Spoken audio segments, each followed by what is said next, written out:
अमित शाह अगर कलेजा में दम है तो मुंगेर के माननीय सांसद ललन सिंह जी हैं।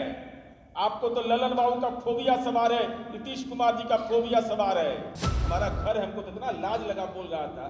अशोक गुफा है, वह प्रवचन कर रहा है बिहार में। अमित शाह बहुत बड़ी बहस करिए, प्रवचन मत करिए। गृह मंत्री जो तड़ी पार है, जो भाषाई रूप से विकृत हो गया है, वह कहता है धारा 370 खत्म हो गया। 370 ये खत्म हो गया? बताओ अमित शाह, पार्लियामेंट के अंदर झूठ बोला है कि देश की जनता के सामने झूठ बोला है आपने? अरे ज्ञान की भूमि है ही, राजनीति पोस्टमार्टम कर देंगे आपका। झूठ मत बोलिए। 45 MLA की पार्टी हम, नाको दम कर दिया है सब। बेचैन है नरेंद्र मोदी, अमित शाह। अशोक धाम को अशोक गुफा कर दिया, इतना भी जानकारी नहीं। भगवान, खबरदार अपनी भाषा को नियंत्रित करिए, नहीं तो आपका CBI ED या मानहानि या सब का कोई अंतर नहीं पड़ने वाला है। दर्श न्यूज में आप तमाम दर्शकों का स्वागत है। मैं आपके साथ चंद्रमोहन। केंद्रीय गृह मंत्री अमित शाह के बिहार दौरे को लेकर जेडीयू पार्टी हमलावर है। बता दें कि आज मुंगेर के लखीसराय में केंद्रीय गृह मंत्री अमित शाह ने एक विशाल जनसभा को संबोधित किया। संबोधन के दौरान उन्होंने बिहार सरकार पर कई गंभीर आरोप लगाए। आरोप के बाद आज जेडीयू पार्टी की ओर से प्रदेश कार्यालय में प्रवक्ताओं की एक फौज उतार दी गई। प्रवक्ताओं ने अमित शाह के एक एक हमले का जवाब दिया है। किसी प्रवक्ता ने उन्हें लंपट तो किसी ने तड़ीपार कहा है। सुनिए पहले क्या कुछ कह रहे हैं प्रवक्ता। देते हैं, झूठ बोलते हैं। मेरा सीधा आरोप है कि देश का गृह मंत्री जो तड़ीपार है, जो भाषाई रूप से विकृत हो गया है, वह कहता है धारा 370 खत्म हो गया। बताइए, धारा 370 खत्म हो गया है? मैं जानना चाहता हूं आदरणीय, कि 370 ये खत्म हो गया? बताओ अमित शाह, पार्लियामेंट के अंदर झूठ बोला है कि देश की जनता के सामने झूठ बोला है आपने? 370 के आज कायम है। कर्नाटक का आर्टिकल 371 कायम है, special provision with respect to the state of Nagaland. ये कैसे कायम है? अगर धारा 370 आपने खत्म कर दिया तो 370 कैसे कायम? अरे ज्ञान की भूमि है ही, राजनीति पोस्टमार्टम कर देंगे आपका। झूठ मत बोलिए। हम यह जानना चाहते, 371 क्या हुआ? Special provision with respect to the state of Assam. 371C special provision with the state of Manipur, जहां लाचार हो गया यह गृह मंत्री। ये प्रवचन कर रहा है बिहार में। अमित शाह 3 दिन मणिपुर में रहे और मणिपुर में हिंदू मारे जा रहे हैं, लेकिन यह देश का 56 इंच का सीना का राजनीतिक बारिश असफल हो गया। अब बिहार में इनको कानून का राज, जंगल राज नजर आ रहा है। मैं तो चुनौती के साथ कहता हूं, बौद्धिक बहस करिए, प्रवचन मत करिए।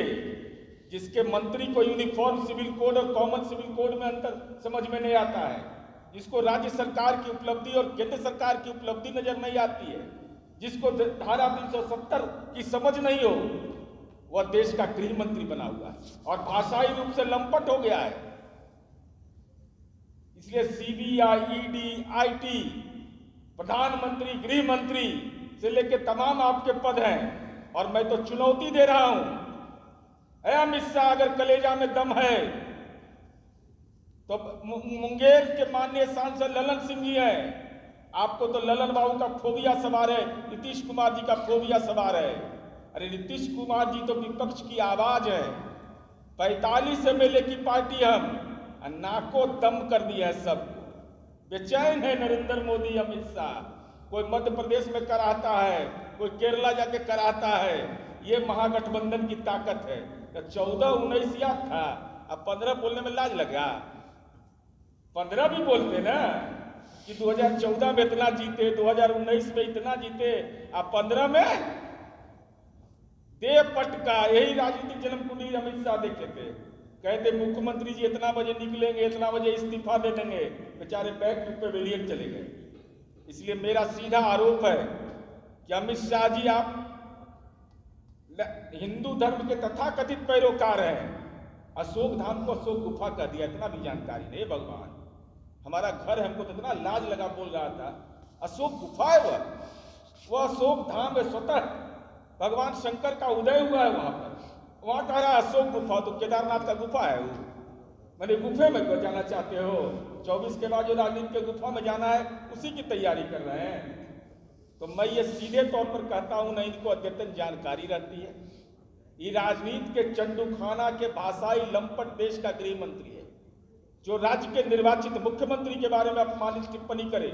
और मैं आपके माध्यम से भारतीय जनता पार्टी को चेतावनी दे रहा हूं कि खबरदार अपनी भाषा को नियंत्रित करिए, नहीं तो आपका सीबीआई, ईडी, मानहानि ये सब का कोई अंतर नहीं पड़ने वाला है।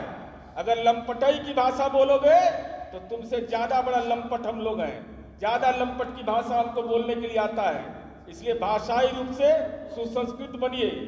नीतिगत सवाल पर मतभेद रखिए, नीतिगत सवाल पर नजरिया रखिए, और असत्य जब बोलिएगा तो आपका तो राजनीति का पोस्टमार्टम करते रहेंगे। जब जब आइएगा तब तब आपका झूठ का मशीन पकड़ने को तैयार है। उन्होंने ये कहा कि भाई हमने 6,000 रुपया प्रति किसान को सम्मान निधि योजना के तहत दिया है। उनकी क्या उन्होंने क्या कहा था कि किसान की आमदनी दुगनी हो जानी चाहिए। जब दुगनी नहीं किया उन्होंने, और न दुगनी कर सकते हैं वो, क्योंकि पूरे हिंदुस्तान में 63% लोग आज भी खेती बाड़ी पे आश्रित हैं। पूरे हिंदुस्तान में, बिहार में तो 75-76%।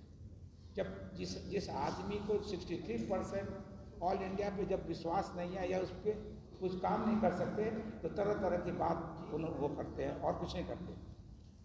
तो यानी ऐसा लगता है जैसे कि दान स्वरूप 6,000 रुपया दे रहे हैं। अरे भाई, आपको दुगना देना था तो कम से कम कुछ तो कहे होते कि दुगना नहीं हो पा रहा है, चलो 6,000 रुपया आज सब्सिडी दे रहे हैं। विकास प्रोजेक्ट जो हल्दिया से वाराणसी में, क्योंकि आज वो आए थे, लखीसराय मुंगेर में सारा एरिया उसमें आता है। लगभग 5,000 करोड़ का टेंडर गंगा के जो रास्ता बनाना, ड्रेनेज सिस्टम जो उसका बनाना, उसके लिए अदानी प्रोजेक्ट को उन्होंने आज नहीं 16 मई दे दिया। एकदम समय बाद, क्योंकि मेरा डॉक्यूमेंट नहीं है, कैबिनेट का डॉक्यूमेंट, गवर्नमेंट ऑफ इंडिया के कैबिनेट का है, और कब तक कितना काम पूरा करना था ये भी इसमें विस्तृत है। लेकिन आज तक एक भी काम इसमें पूरा नहीं हुआ। तो भ्रष्टाचार की बात कर रहे हैं, तो कुछ भ्रष्टाचार से बहुत करेंगे। अदानी के माध्यम से 5,000 करोड़ का गंगा का पैसा आ गया, उसको उन्होंने कुछ नहीं किया। इसके अलावा आज मोदी जी आए थे, प्रधानमंत्री जी अमित शाह जी आए थे। प्रधानमंत्री जी अमेरिका में भाषण दे रहे थे, और भाषण में उन्होंने प्रतिदिन एक IIT खोलने की बात की।